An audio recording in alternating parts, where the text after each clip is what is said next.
Причем не в отдельно взятое время, а во все времена. Да так, что на момент жизни Ибн Кудамы он не знает ни одного случая применения учеными положений вероотступников к немолящимся.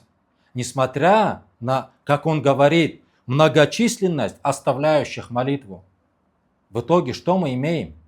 Для желающих такфирить мусульман и самое главное, для желающих применять к ним положение неверных, за всю предшествующую историю ислама не находится ни одного примера, чтобы к оставившим молитву имамы применили что-либо из законоположений вероотступников.